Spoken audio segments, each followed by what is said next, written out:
Rape survivor से सास बहू की स्टोरी कब हो गई है, जब हमजा और वर्दा के बीच में कॉम्प्लिकेशंस हो जाती हैं। तो मतलब इस पे बहुत डिटेल में मैंने उसामा से भी बात की एंड मिना से भी बात हुई, और वो पता है कि वो एक स्टोरी का पार्ट था, this is how story has been written. But जब आप पढ़ती थी तो ये कहीं भी, ये किसी आर्टिकल में, किसी ट्वीट में, कहीं इंस्टाग्राम पोस्ट में, तो जरा सा गुस्सा चढ़ता था, दुख होता था कि यार ये लोग पॉइंट को समझने की कोशिश नहीं कर रहे हैं, ऐसी कुछ फीलिंग्स होती थी आपको? एक्चुअली नहीं। Okay. क्योंकि ये जो आप कह रही हो ना, बहस शुरू हुई थी, ये शुरू हुई है एक सर्टेन पॉइंट पे, एक सर्टेन वजह से। Okay. और वो वजह जो थी ना, वो बायस थी, वो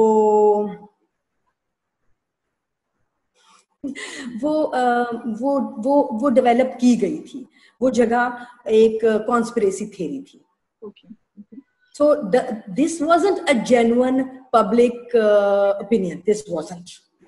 किसी को इतराज नहीं था, क्योंकि देखें जब कहानी शुरू हुई तो कहानी शुरू कहाँ से हुई? बटा सटा, दो कपल्स, ठीक है। फिर उसके बाद आपको दो लोग थे इस कहानी में जो मेन प्रोटैगनिस्ट थे, एक नहीं था, समीरा एंड हमजा। क्योंकि लोग कहते थे हमें ऐसा भाई नहीं कहीं नजर आया, ये भाई हम देखना चाहते हैं, हमजा क्या करेगा अब इस बात पे, हमजा का क्या रिएक्शन होगा। हमजा की जिंदगी भी उतनी ही अच्छा। फिर उसके बाद बहुत खूबसूरती से नायला ने शादी तक लेके जाते ही पहले ही सीन में कोई लंबी चौड़ी शादी हॉल्स नहीं दिखाए। एक वो अपने घर गई, वहां पे एक शादी किस तरह से वेडिंग नाइट एंड हो रही है, और यहाँ किस तरह से, that is where the contrast begin. उसके बाद की अगली 10 किस्तें सिर्फ इन दोनों शादियों का कॉन्ट्रास्ट थी। कि बेटी घर आती है तो वो कहते हैं कि देखो, एक ये है जिसकी नई शादी हुई है, एक हमारी बेटी है जिसकी शक्ल पे रौनक ही नहीं है। सी सो ये तो बहुत, यही तो वो जगह थी जो कि इतनी खूबसूरत लिखी हुई थी नायला की तरफ से कि इनको कोई क्वेश्चन कर ही नहीं। मैंने तो बिल्कुल क्वेश्चन नहीं किया कभी कि ये क्या है, और ये सास बहू बन गया। वो सास बहू नहीं था, वो कंपैरिजन था दो शादियों का। एक शादी जिसमें एक रेप विक्टिम इन्वॉल्व है, एक शादी जहां एक ऐसी लड़की इन्वॉल्व है जो कि हर चीज सहने को तैयार है, सिर्फ उस आदमी की जुदाई नहीं उसको बर्दाश्त है जिसपे वो दिलो जान से फरेफ्ता है। So and there was a love which was, जो एक 5 साल पहले से चल रहा था, वो कैसे डिमिनिश हुआ है। और एक मोहब्बत जो कि वन साइडेड थी almost. Hamza never really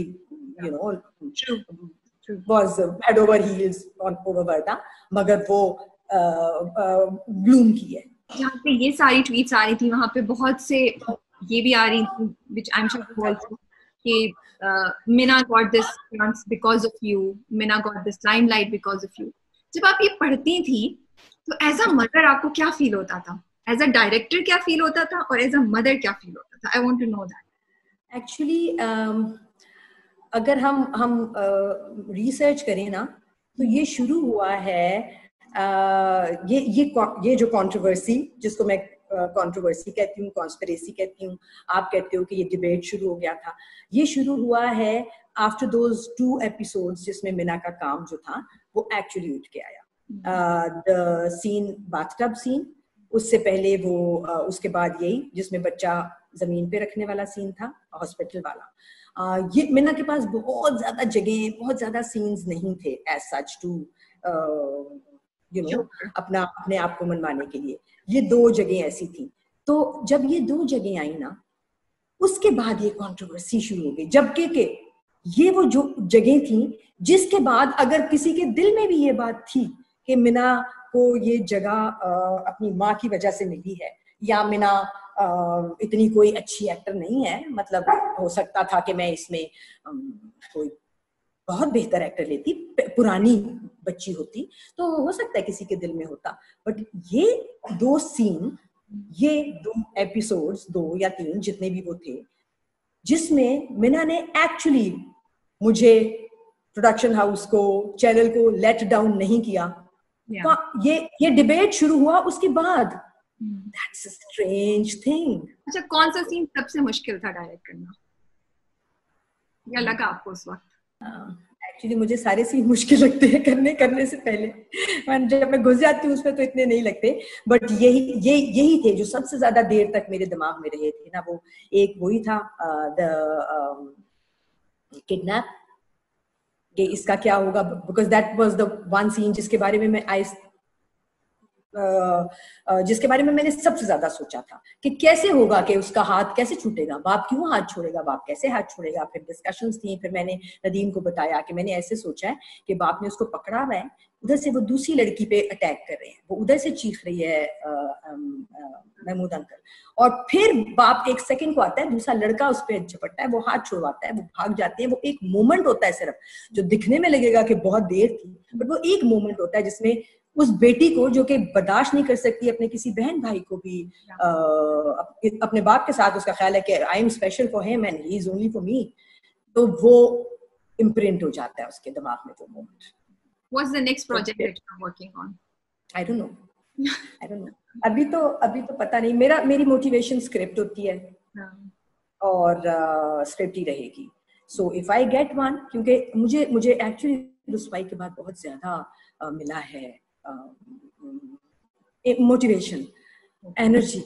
I've not felt like this. शायद मैंने अपने पहले ड्रामे में इतना नहीं, पहले में भी और उसके बाद मेरा एक और लॉन्ग प्ले था which won the first prize as the एक competition festival में, एक सिंगल प्ले था, एक आध हफ्ता। So ये बहुत दिनों बाद ये फीलिंग मैंने एक्सपीरियंस की है। So I might do it sooner than I was planning to. Please देखिए, चीजें चेंज करनी है तो फिर आप पीछे बैठ नहीं सकते हैं। अगर चीजें चेंज करनी है तो या बैठ सकती हैं। मेरी रिक्वेस्ट है, please keep coming, keep doing it. You can take a small break, उसकी हम आपको परमिशन देंगे। I will take a break, but वही बात है कि असल मोटिवेशन जो है वो स्क्रिप्ट होगा। अभी तो मैं अपने एक्टिंग के प्रोजेक्ट्स कर रही हूँ, बिकॉज ब्रेक यही होती है ना कि आप एक्टिंग करें, उसमें सब हो सकता है। And I was just thinking yesterday कि मैं इतनी लकी हूँ that I had the best people that I was working for.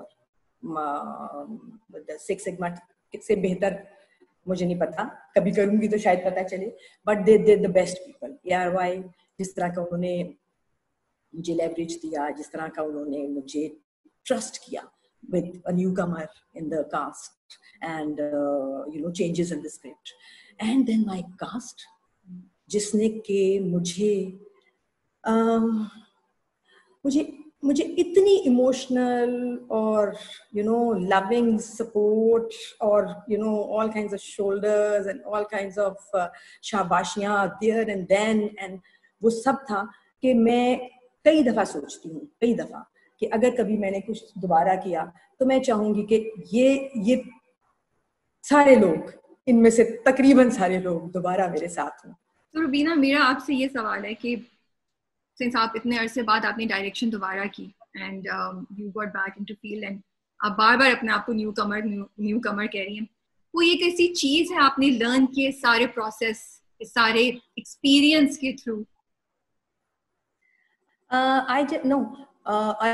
I've learned quite a few things, and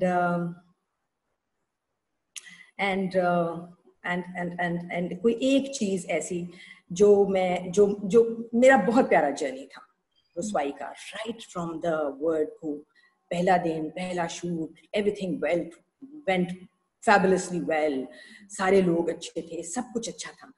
सिर्फ ये जो कंट्रोवर्सी, जिसको मैं कॉन्स्पिरेसी कहती हूँ, शुरू हुई है towards the end of the journey,